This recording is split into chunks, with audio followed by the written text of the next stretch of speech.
Hey, welcome, all my right thinkers. Thanks for tuning in to check out your boy, P Funk, thinking right out here in my lab. And I'm going back to, we're going to climb the Kemetic tree of life. How about that? I'm going to cherry pick what I think is the good stuff and bypass what I call the fluff, because there's a lot of stuff in here, a lot of it don't interest too many people. But as I go through the book, I just pick the good stuff out. How about that? Make it good for you. Let's go. Rightisms, 25 rules to live by. Storytelling, story with a message. There's a message in my stories for life. I give life lessons. You tune in and receiving them. I appreciate you. We got a good thing going. Let's do it. Let's go. Right thinking mission, and I'm on it, is to enlighten, inspire, educate, and motivate you, the individual, to a higher spiritual level of enlightenment. Right thinking way of life through mental and spiritual discipline. Practice daily will help, and guide you to attain your goal of reaching spiritual enlightenment, aka know thyself. My mission is that all right thinkers know thyself. If you're a right thinker, your goal is to know thyself. You see where we're going with this? Let's get there together. So I'll ask you the question: do you know you? You will not do. That's what I do. It's rhetorical, but if you don't have to answer for yourself, tune in. I got you. A person who knows not and knows not that they know not is foolish. Disregard them. A person who knows not and knows that they know not is simple, but you can teach them. That's why I do what I do for you. Appreciate you too. Stay tuned. I got more for you. A person who knows not and believe and think that they know is dangerous. Avoid them. I do. A person who knows and knows not that they know is spiritually asleep. I can awaken them. I'm the spiritual alarm clock here to wake you up with knowledge of self. That's what I do for you. A person who knows and knows not, they know. A person who knows and knows that, a person who knows, and knows that they know is wise. Follow them. All these persons reside in you. Right thinkers, know thyself, and to my yacht, be true. I'm not going to start from the front of the book, but we're going to go through it. We're going to talk about the three realms of time and space. God was first sign, or God, the symbol was a circle, meaning he had no beginning and no end. They're called the Ouroboros, snake swallowing his tail. But I'm going to break this diagram down for you. I did this years ago, so I'm going to put my different spin on it this time, I guess, because it's been a minute. But this is the stuff that I was raised on. This is my favorite stuff. Let's go. I just showed you a picture. And they say there are three realms of existence. The Ta, which is the physical, that's earth. The Pet, what we call the astral plane, we call it heaven. And the third realm, we call it Dua, that's the netherworld. Okay? And beyond the Dua, we call it the casual, the transcendental. That's where the Nabircha, a.k.a. God. We didn't use the word God, so we used Nabircha, and that meant God. Okay, to keep you abreast of what's going on. In order, this is important, right thing, because if you're a right thinker, you need to be paying attention. In order to climb the ladder of the tree of life, you must master various principles. Not a belief system, principles that you can manifest, and you practice them to master them. Climbing the ladder means what? Learning about these divinities and cultivating what they call their cosmic energy they manifest. In order to master the principles and reach the levels of existence they preside over within yourself. All of this is happening in you. All these aspects I'm going to tell you about, the God and goddesses, they're all aspects of you. If you do not master, meaning understand and follow the principles, now the opposite egoistic force of all the principles will master you. If you don't master your mind will master you. Your mind is your ego. In India, they call it the mind. It's the same thing as the ego. Okay, if you don't control it, it'll control you. Perfect example. And it will control you in not a good way. That's the problem right there. And will lead you, into worldly realm of will lead you into worldly existence what you call entanglements, and into what they call a generative existence. You're going to what? And regenerate. That's what we do as physical and human beings, okay? Now, it's also important to understand and that this realm of time and space where we live in right in the physical body is only a realm of generation. We're here to repopulate. Why? Keep the species going. But in order for to do that, man and woman got to come together, you know the deal. But that's in this form. The next level, the astral realm, physical body can't go there. That's why they tell you when you go to sleep, you're practicing for death. Because that's the realm you're going to go to without the body. The mind will continue to work. Now, while the realm that transcends time and space, that's the realm we call the noon. In the Bible, y'all call it the abyss, the watery abyss. Okay? We call it the primeval ocean. The waters, we call it the noon. We gave it a name. Also, the new.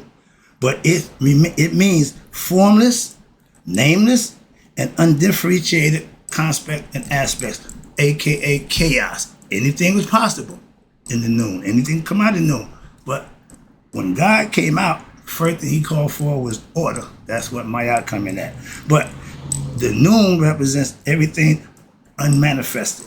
But it is also called the realm of Urantia, with nothing going on. That's where we call the field of reeds. They call it a mentor. Everybody got a different name for it. Heaven, okay? But that's where you go when you become one with God and spirit. The spirit goes back to once it made. This is king. That's the idea of every religion. The Urantia is described in the Imharu, the Book of the Dead, y'all call it, coming forth by day, as what? This place where nothing grows. This is where the spirit goes to just be spirits for eternity. Watch this. Nothing grows, meaning where nothing is generated. That means no sex, no interaction to reproduce. Nothing is changed. Everything just the same. It's like the noon, but a little different. How about that? Nothing is desired. You got everything you need, everything you want. Nothing is wanted. Nothing is created. And nothing is missing. That means you have all. You have absolute what? Peace. That's what the spirit represents. But it's in the physical body, it got to deal with the physicalities of the body. And because the consciousness is that the persons, they got to get on board, so to speak. And watch this. Now, and in reality, even though they may not realize it, but this is the level of what? Total consciousness. That's what God is, spirit and consciousness. Life with knowledge. You can do whatever you want to do. Moving on. Free will. Of divine experience. That's what the human experiences come here to reach that divine experience, becoming one with their self again. We come here with memory wipe. I said, know thyself. It should be remember thyself. Because as I listen, I still listen, pay attention to people's concepts and ideas about this, that, and the third. Yeah. And everybody pretty much say, we came here, they've sucked our energy. Yeah. Our memory is wiped. How could that be wiped if the memory starts from the embryo and it creates its own? So I have a little better understanding. So I don't buy into a whole bunch of information. All of it ain't right or good. But to have a divine experience means to become awakened. And that means fulfillment and contentment that all human beings which are trying to reach. Okay? Though all the religions supposed to get you there of the world and the actions in daily life. We all strive and claim that we know. But how many people putting the work into practice? They think I'm crazy because I do what I do. That's what I learned. However, most people end up what? Searching for fulfillment where? In the world of time and space. Things, people, pleasures of the flesh. That won't get you nothing but an orgasm. That's about it. If that's all you want, then you earthbound. Okay, that's the material world. Okay, everything you want here, you can stay right here. But this searching can manifest as looking for a spouse, other half, with my mom, with my twin flame, all that they sell y'all on that nonsense. But looking to have children, okay, mating, intermingle, looking to have a nice car, big house, looking to go to the mall and buy things. These are all societal things that get you what? Distracted from your personal goals in life. If these are things that you want, you ain't focusing on you. The road is You can be a jack of all trades, but you should master one. The thing I master is me. You can do the same thing if you choose to. Again, going to parties, to be with others, having fun, etc. Yeah, that's part of growing up. We all done it. But in doing those things, people are really what? Trying to find completeness, my other half. I'm incomplete, I'm by myself. And fulfillment, okay? And they call it truth. But since the realm of time and space is limited and is constantly changing, there can never be what they call abiding contentment here in time and space. Why? Because the realm of time, in the realm of time and space, may be manifested reality, but it is not the absolute truth. Why? Because it is not abiding. Abiding means forever. Anything that is not abiding is only a relative reality and not the truth. Our existence here is what? Not abiding. Okay? That's what they're trying to tell you. Our spirit is abiding. It's eternal. It's going to always be there. When it get connected with the consciousness of the human being, ding, ding, ding, that's when the magic had us. And so in this realm right here, in what generation realm, reproduction, physical form, time and space, we call it third dimension, you can never, listen, in this realm, you can never find the abating contentment because, you ready? Everything changes and nothing in this realm is, again, abiding. There ain't nothing here forever. Everything here is temporal. All you're going to find is what? Something that's going to appease you when temporarily. New car, happy when you got it. Big house, happy you get it. But after a while, want something else. That's the greed, that's the ego. And it will never be satisfied. Remember, until another desire arises, you happy until what? Then you got desire for something else. Okay?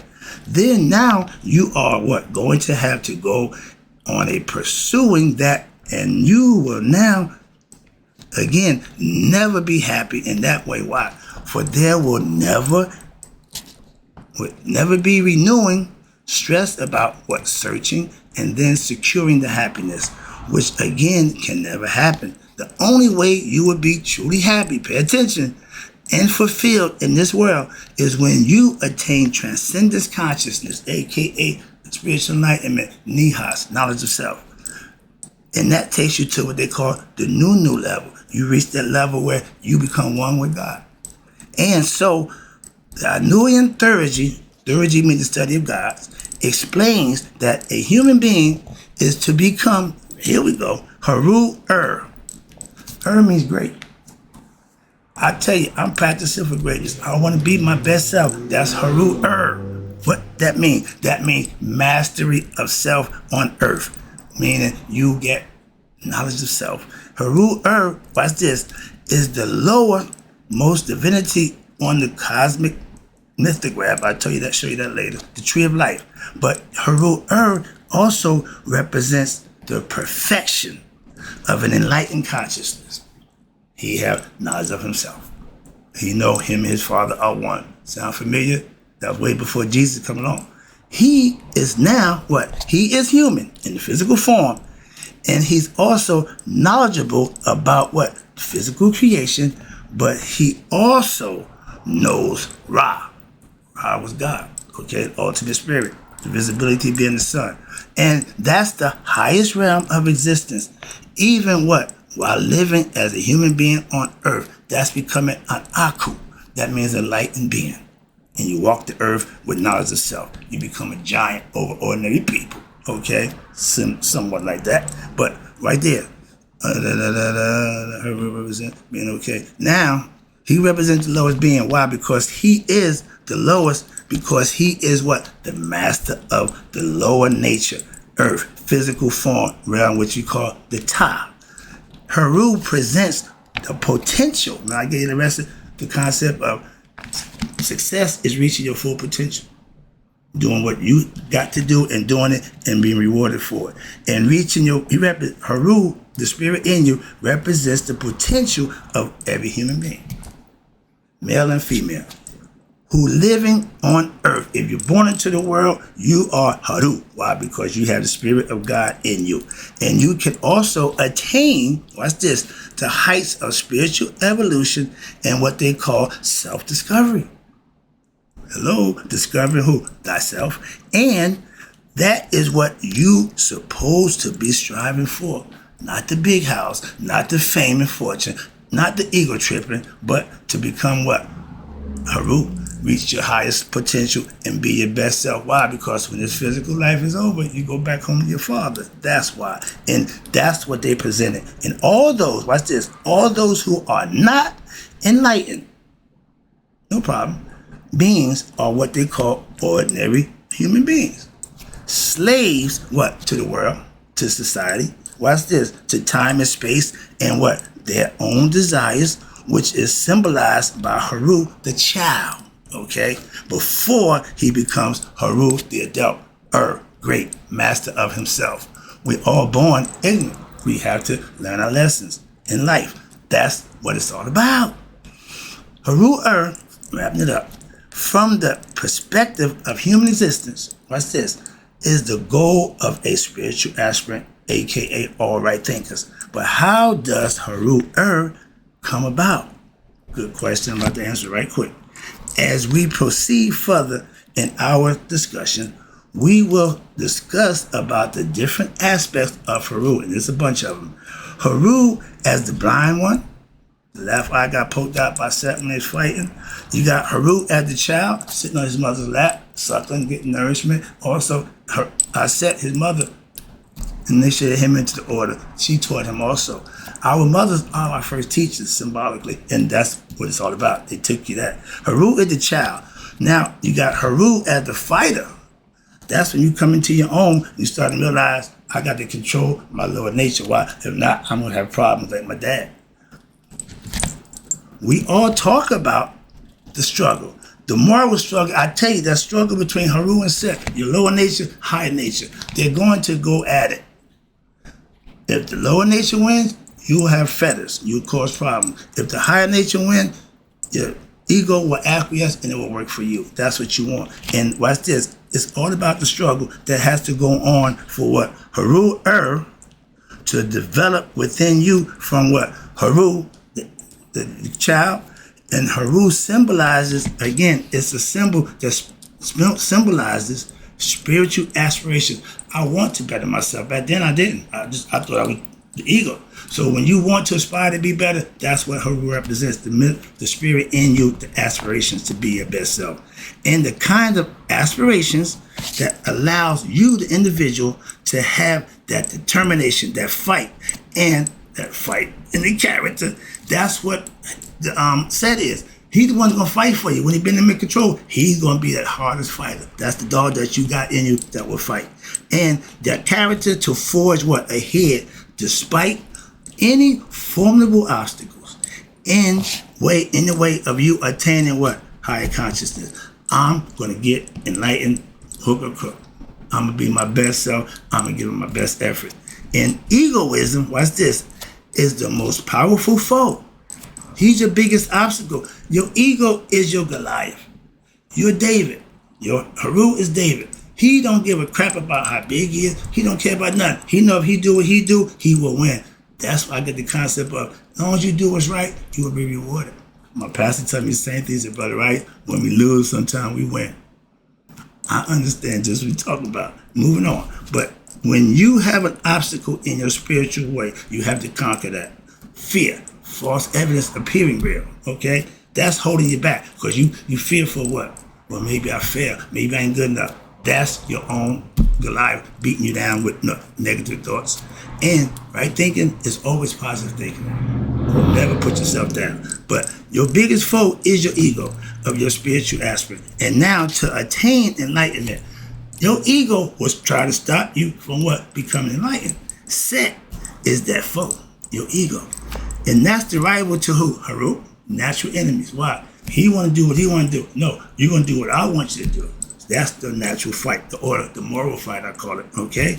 And watch this, and what does attaining enlightenment means?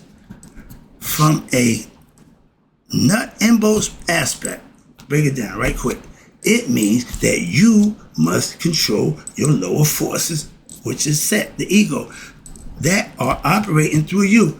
I told you, they show you both from the neck down, y'all the same. Why? You got Haru and you got Set in the same body. But what counts from the neck up? What you want to let be leading you, your ego or your higher self? That's what makes the difference. And watch this, they both operating through you, and that are what generating through you, that are leading you astray. If you let the ego drive, it leading you astray. That's what they're saying. You're doing that to yourself. That are controlling your life in a negative manner. And then you are to come what? Into self-knowledge. There you go. Of your true self, aka higher self. That's the transcendental aspect of you, the real true essence of you. You got to go and find it within yourself. And that's the key to what? Knowing thyself. Wrapping it up. And watch this. And here, now after our brief recap, we begin with today's lecture in order to take your first steps into transforming yourself from Set or Haru to Haru-er, your Haru-er, yourself, your mastery of the earth, knowing thyself. You must take the journey. They call it the hero's journey. Really, it's Haru's journey through life. Everybody got to take their own journey. So whatever somebody else's journey is, that's not yours. But you can learn from there and get something out of it. But you walking, making your own journey through life. They just trying to help you along the way. And make the journey to what? You got to discover Ra within yourself. Same concept. But you have all of this layers between you and Ra. Obstacles, concepts, misunderstandings. But you on the lower end, you walking around on what? The earth and all these layers of cosmic forces, which are symbolized by what they call divinities, Neteru. What are you to do? How are you to begin your journey? Do you know? How long will the journey take? How long will it last? And how will you know what? When you have reached your destination of spiritual enlightenment, know thyself, or nihas. Let us firstly discuss the purpose of what we call the Anuian theurgy, and we call it the tree of life. And then we will also have insight into what we call our purpose of life and the proper course that life should be directed towards, knowing thyself, your higher self, be it through religion, meditation, Buddhism, whatever you want to call it. But the goal is to what? Become one with your higher self. Know thyself. Become one with God. And quick lesson I'm about to head into the next one is I'm going to tell you about what is the purpose of the Anuian theory and the Anuian tree of life. First, in big bold letters, know thyself. That's my motto. That's my lesson. I'll be right back with this one. Hope you enjoyed it. I got to go. But right thinkers, in closing, may you all live to be 100. Me, 100 minus a day. So I never know that my right thinkers have passed away. I'll be right back. It's starting to get good. Hope you're enjoying the lessons.